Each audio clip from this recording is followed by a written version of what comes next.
Good morning, Marketeers. I'm going to get us started with our day 2 lesson 4, the Mae Jemison book that we read yesterday.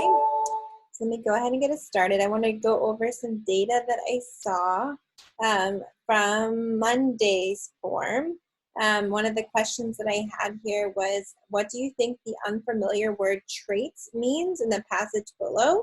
Use the pictures, text, features, and nearby words to help you come up with its meaning.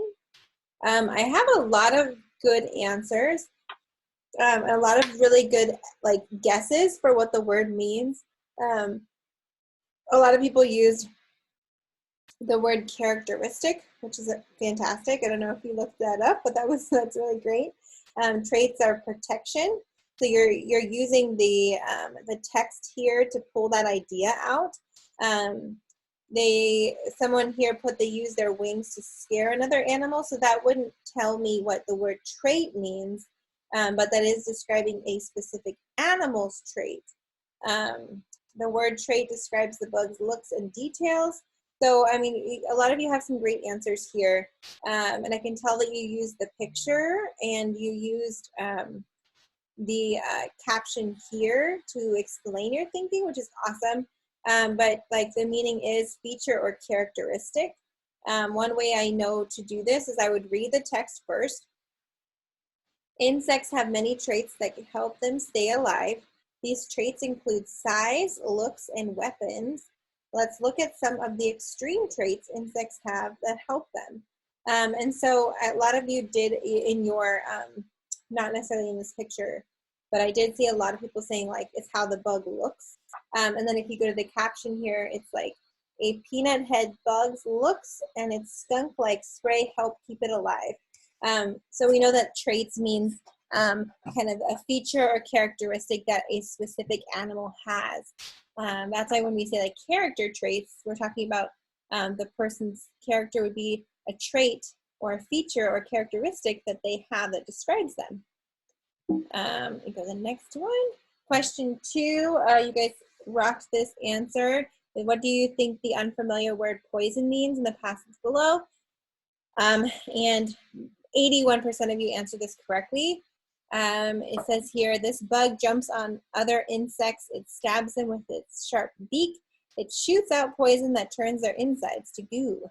Then the bug sucks out the goo, slurp. So another clue here is it says the assassin's bug beak makes it deadly. So you're kind of putting those things together to you're using all of those context clues to figure out what does poison mean. All right, let's go on. Remember I said day 2s, we're not necessarily reading a new book, but we're going to work on skills to get you ready for 2nd grade. Again, this is actually, we're working the same objective, just to really get you ready for 2nd grade. When you get stuck on tricky words, and especially as you move in and you're reading harder books in 2nd grade, this is going to be a very, very useful skill. So objective is ask and answer questions to help determine or clarify the meaning of words and phrases in a text. Basically, when you get to a tricky hard word, what should you do to figure out its meaning? Okay. So context clues, words in the text that can help you make a guess about what an unfamiliar word means. So context clues are not just words though, they are pictures, they're helping words. So I wanted to show you a really quick video just to give you some more clarity on what that means, and then I'll go into showing you how I use that skill to help me while I'm reading the Mae Jemison book. So let me exit out of here and show you my video. There's a lot of really big words in this video, and it's really important that you pay attention to the context clues that they're showing you to figure out the meaning. Boy. But one day, a 10-pound dictionary fell. So I'm going to start from the beginning. Tyler Maxwell used to be a typical boy. But one day, a 10-pound dictionary fell on his head. Luckily, he survived. But now Tyler can only use the biggest, hardest words there are. His friends don't understand him. Can you help? Use our helpful hints to figure out what the Word Nerd is saying in some of our favorite Word Nerd adventures from over the years.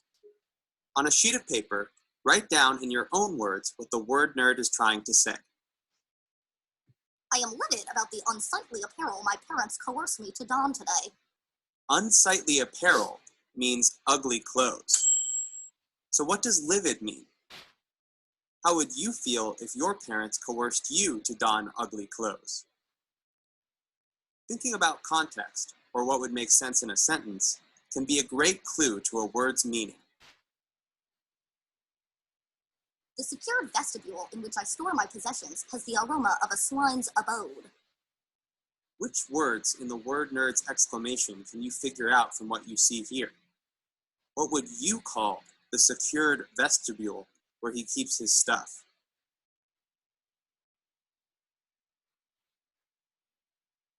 How atrocious! My dentifrice in the form of alabaster cleansing solvent is severely depleted. The word root dent means tooth. Think about the dentist. So what do you think dentifrice means? Alabaster is a white mineral. What do you think something described as alabaster looks like?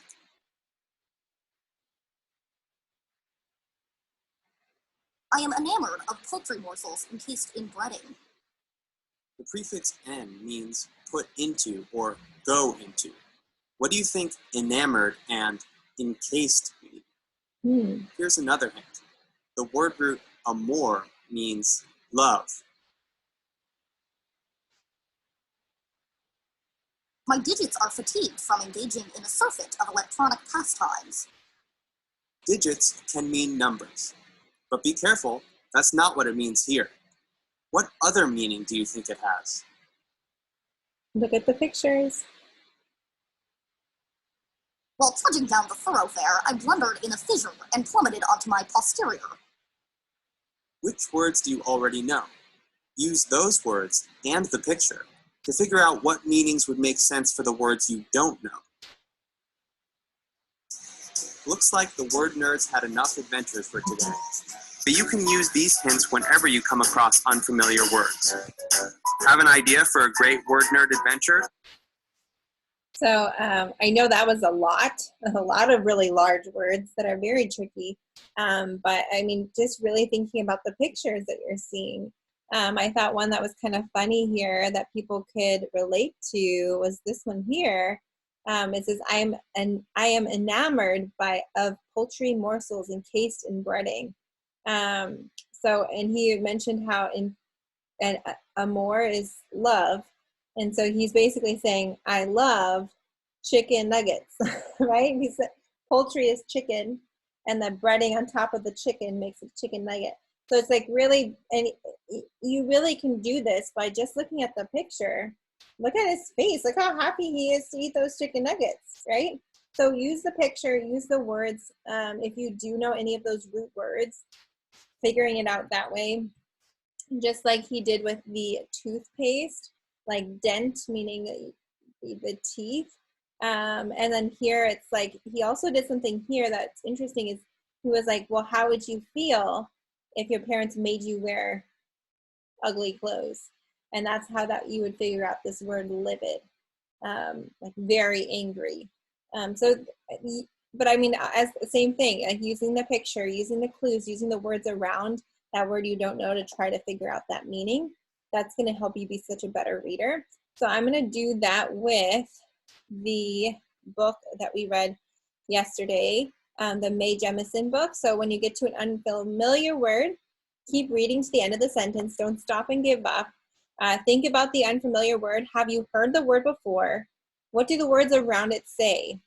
Is there another way you can use the word? Is there another word that I know that can mean the same thing? Think about what the sentence is about. Go back to the unfamiliar word and ask yourself what other word might make sense there. Do the text features give me any information about the meaning of the word? I'm going to keep going. Remember, great readers ask questions about the words they don't know, and they find clues in the text to help them figure out the meaning of those unknown words. So be a great reader, Rocketeers. Try to figure out those words. Look at the pictures. Use your context clues. It's going to make you love the books you're reading when you understand them a little bit better. So this is me doing this with the Mae Jemison book. So as I was reading the book, I noticed that there's some words that I hadn't seen before. On page 29, I read the word inspiration, but I did not know what it meant. I needed to ask questions and use my context clues to figure out what is this new word? What does it mean?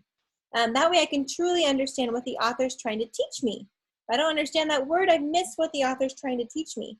So first, I read the entire sentence. Jemison is an inspiration to young women everywhere. I'm going to read the whole thing. Next, I'm going to ask myself questions about this word to help me make a best guess about what it could mean. I might ask myself if I've ever heard the word inspiration before, but it's a new word for me, so I need to use my context clues to make a best guess.